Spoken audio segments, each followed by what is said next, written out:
kembali lagi di channel saya Paranormal Millennial. Sebelumnya mungkin Anda sudah menonton video YouTube saya di part 1 dan part 2, dan ini kelanjutan untuk part 3 nya tentang kisah saya sebagai indigo menjadi seorang paranormal. Untuk video sebelumnya, di situ saya menceritakan bahwasanya saya melakukan perjalanan pertemuan berbagai tempat bertemu paranormal, yang ini paranormal itu, tapi semua tidak membuahkan hasil, malah membuat saya bimbang akan segala hal. Saya mencari jawaban atas segala hal kejadian-kejadian masa lalu saya waktu masih kecil. Saya mencari jawaban, tapi tidak ketemu. Sampai suatu ketika di mana saya sempat berhenti untuk mencari paranormal, orang pintar, apapun bahasanya itu, saya berhenti mencari. Saya fokus untuk pekerjaan saya, pekerjaan yang real. Tapi tiba-tiba suatu ketika itu saya sedang bersantai, ada bisikan kepada saya untuk melanjutkan perjalanan saya ke arah spiritual. Nah, di sini saya masih ragu apakah saya memang harus melanjutkan perjalanan ini atau tidak. Nah, saya berpikir satu malaman itu, terakhir saya mencoba untuk mencari kembali. Hasil saya mendapatkan guru spiritual saya, tapi itu masih belum mendapatkan konektivitas ke arah spiritual yang mau memacu saya untuk lebih. Karena di sana pada saat saya bertemu dia, mengajar saya beberapa hal, termasuk meditasi. Itu menurut saya belum mendapatkan suatu hal yang saya inginkan, jawaban yang saya inginkan. Saya melakukan meditasi, awalnya meditasi. Di meditasi itu malah bisa dibilang tidak ada suatu hal yang saya dapat. Saya tidak bilang bahwasanya guru itu salah mengajari saya, malah saya berpikiran bahwasanya apa memang benar saya itu tidak ada bakat untuk menjadi seorang paranormal seperti pada orang pada umumnya. Nah, saya tidak puas sampai di situ, saya tidak berhenti di situ. Saya menggali terus, melakukan perjalanan terus, mencari sosok guru yang tepat untuk saya. Di saat itu saya mendapatkan satu sosok guru spiritual. Dia di Jakarta. Nah, di situ saya melakukan hubungan jarak jauh lewati chatting, awalnya melalui Instagram, nomor WA. Di situ saya melakukan perjalanan. Nah, saat itu saya benar-benar, kondisi saya itu bisa dibilang sangat terpuruk dalam hal keuangan. Saya itu sangat terpuruk. Nah, sewaktu saya ini melakukan perjalanan ke Jakarta itu, saya tidak memiliki dana untuk ke sana. Tapi nggak lama dari sebelum saya berangkat ke sana, saya mendapatkan telepon dari salah satu bank swasta menawarkan pinjaman tanpa agunan. Di situ saya tanpa pikir panjang, saya mengambil uang itu, dana itu yang diberikan oleh bank itu untuk melakukan perjalanan ke Jakarta menemui sosok guru itu. Nah, di sana saya bertemu. Sebelum saya bertemu dia, saya sudah mengatakan dari Medan bahwasanya saya tidak membawa apapun. Saya menceritakan semua tentang keterpurukan saya menceritakan semua. Dia bilang, datang saja katanya, silakan, hal-hal seperti itu nggak usah dibahas katanya. Saya terkejut. Ya, saya pergi bertemu dia di Jakarta, menginap saya di tempat dia, makan semua di tempat dia. Di situ saya melakukan perjalanan sekitar 1 minggu. Hari pertama saya jumpa tapi tidak melakukan apa-apa karena dia sibuk. Hari kedua mulai melakukan pembicaraan mengenai hal-hal spiritual seperti ini.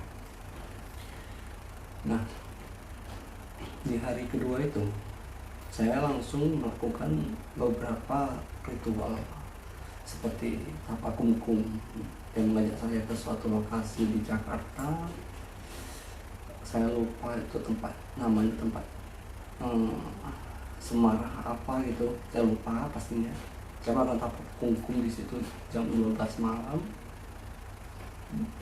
Beberapa jam saya di sana, berentang di sana, meditasi di sana.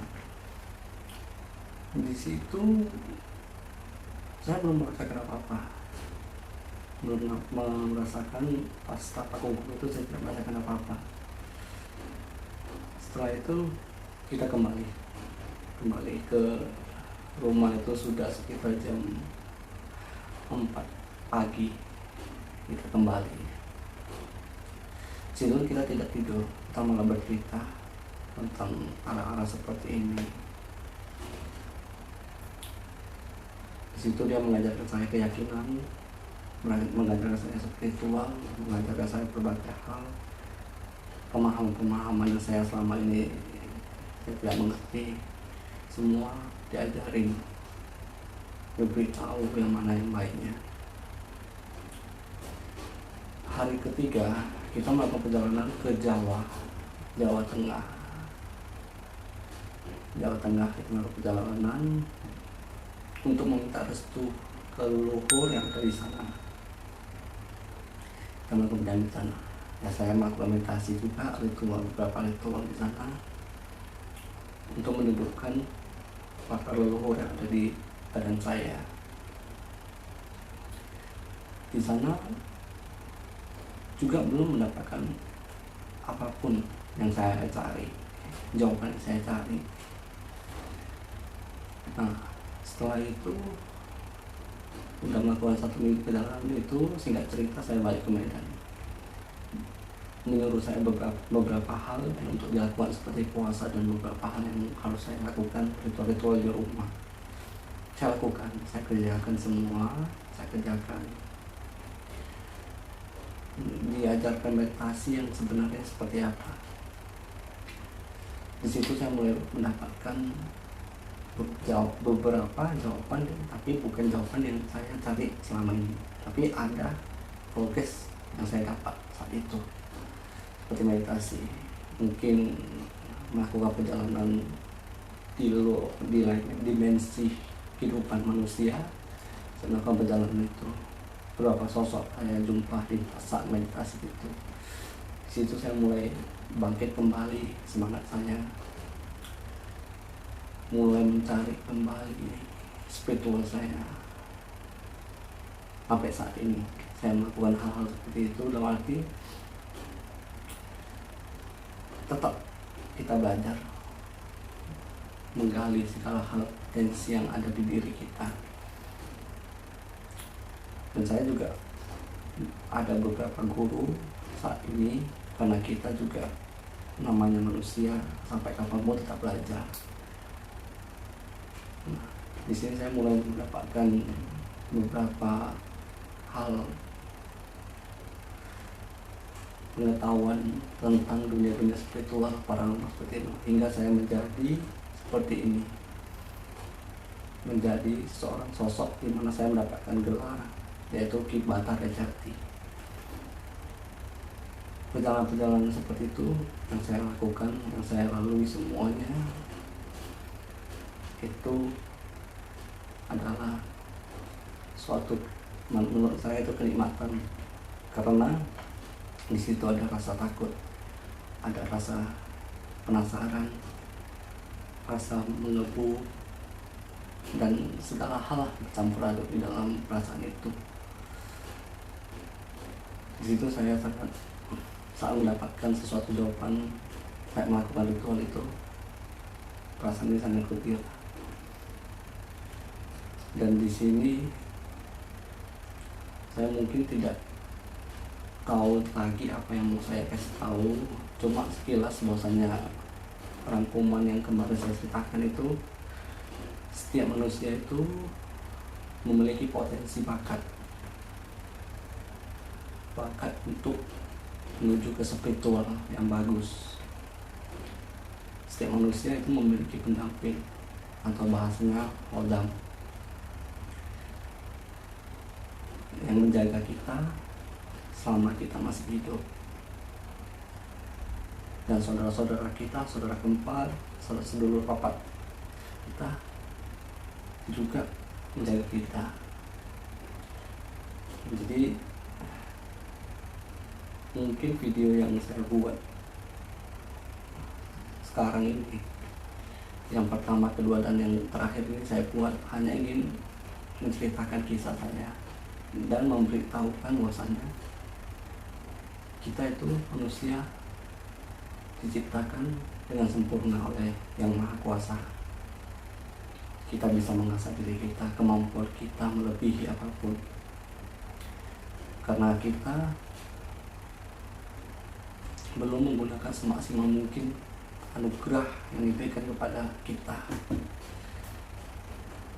Makanya saya hanya ingin memberitahukan bahwasanya siapapun yang ingin mengetahui hal spiritual itu sangat bagus, berguna untuk segala hal, bisa bermanfaat untuk semua orang. Hingga saat ini saya mendapatkan banyak pengetahuan, mungkin ya bisa dibilang saya puas akan pencarian jati diri saya yang dulunya itu sampai sekarang. Mungkin hanya sekedar cerita seperti ini yang saya sampaikan kepada saudaraku, kepada semua teman-teman yang menonton YouTube saya ini. Ambillah hikmah ini bahwasanya kita manusia bisa melakukan apapun, asal ada niat, kemauan, semua akan terjadi. Kembali lagi kepada Yang Maha Kuasa memberikan cahaya ilahi kepada kita. Nanti mungkin selanjutnya di konten-konten saya selanjutnya saya akan menjabarkan atau memberikan cara bermeditasi dasar, mencari ketenangan batin, membuka mata batin, dan saya akan melakukan ramalan menggunakan tarot setiap minggunya, ramalan mingguan, bulanan, bahkan tahunan di konten saya selanjutnya. Jadi saya mohon dukungan dari semuanya saudaraku yang menonton YouTube ini, biar saya semangat untuk membuat konten-konten yang bermanfaat untuk kita semua, bermanfaat untuk kita tonton. Mungkin hanya itu yang bisa saya sampaikan. Terima kasih. Salam spiritual.